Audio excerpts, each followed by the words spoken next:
तो पिछली वीडियो में अपन लोगों ने कंप्यूटर के बारे में जाना था, कंप्यूटर की डेफिनेशन देखी थी, तो ओल्ड और न्यू डेफिनेशन दोनों डेफिनेशन देखी थी बहुत ही अच्छी से।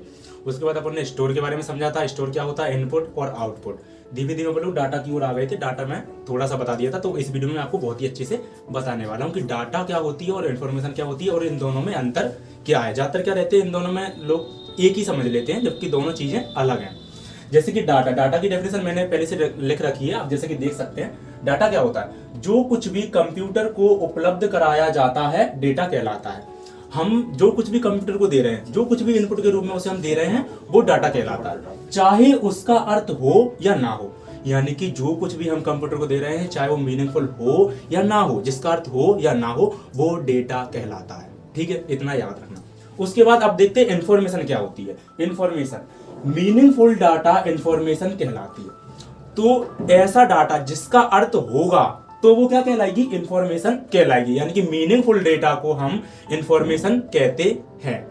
अगर डाटा है उसका अर्थ हो या ना हो तो वो डाटा के अंदर ही आ जाएगा। यानी कि जो कुछ भी हम दे रहे हैं कंप्यूटर को, उसका अर्थ हो या ना हो वो डेटा के अंदर है। लेकिन अगर कोई डेटा है और उसका अर्थ है, यानी कि जो मीनिंगफुल डेटा है, उसे हम इंफॉर्मेशन कहते हैं। तो इसे अपन लेके एक एग्जाम्पल के माध्यम से समझते हैं। अगर अभी भी आपको समझ में नहीं आया तो एक हम आपको एग्जाम्पल बताते हैं, उससे आपको बहुत ही अच्छे से समझ में आ जाएगी।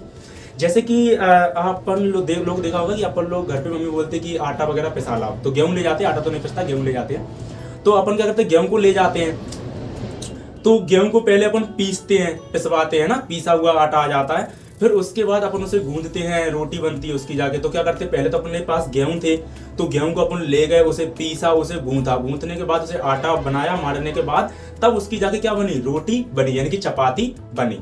तो इसमें क्या था, जो गेहूं थे ना वो तो था डेटा, यानी कि डाटा था वो, और उसे जो गूंदा और जो पीसा उसे आपने, वो थी प्रोसेसिंग, बीच की प्रोसेसिंग। और जो लास्ट में आपके पास जो रोटी बन के आई, जो चपाती बन के आई, वो थी इंफॉर्मेशन। तो आप मेन अंतर समझ जाए कि डेटा क्या होता है और इन्फॉर्मेशन क्या होती है। जैसे डेटा मैंने लिख रखा, डेटा अगर समझे तो जो अपन ने प्रोसेस अभी समझा था एग्जांपल में, उसमें जो गेहूं थे, तो गेहूं को आप क्या बोल देंगे, अभी डेटा बोल देंगे। क्या बोल देंगे, डेटा। अगर गेहूं थे तो डेटा। और जो उसे अपन ने क्या किया, उसे अपन ने गूंथा या पीसा, तो पीसना लिख दिया और लिख दिया अपन ने गूंथना। तो जो पीसना और गूंथना या आटा मारना जो बीच की थी, उसको अपन ने क्या बोल दिया, प्रोसेसिंग बोल दिया। और लास्ट में जो आपको रोटी मिली, जो आपको चपाती मिली, रोटी, वो क्या थी, इंफॉर्मेशन। तो आप समझ गए हो कि डाटा क्या होता है, इंफॉर्मेशन क्या होती है और प्रोसेसिंग। तो अगर ये चीज समझने के बाद अपन लोग एक लाइन और कह सकते हैं कि डेटा को प्रोसेसिंग करके इंफॉर्मेशन में बदला जाता है। इस लाइन को आप डेटा के साथ भी लिख सकते हैं, थोड़ी बड़ी डेफिनेशन करनी हो, और इंफॉर्मेशन के साथ भी लिख सकते हैं। समझ में आ रहा, डेटा को प्रोसेसिंग करके इंफॉर्मेशन में बदला जाता है। ठीक है, डेटा में अंदर समझ गए, इंफॉर्मेशन अंदर समझ गए। और एक लाइन भी आपने अच्छे से याद कर ली कि क्या होता है कि जब डेटा होता है, डेटा को अपन प्रोसेसिंग करते हैं तो उसे किस में बदला जाता है, इंफॉर्मेशन में बदला जाता है। Thank you.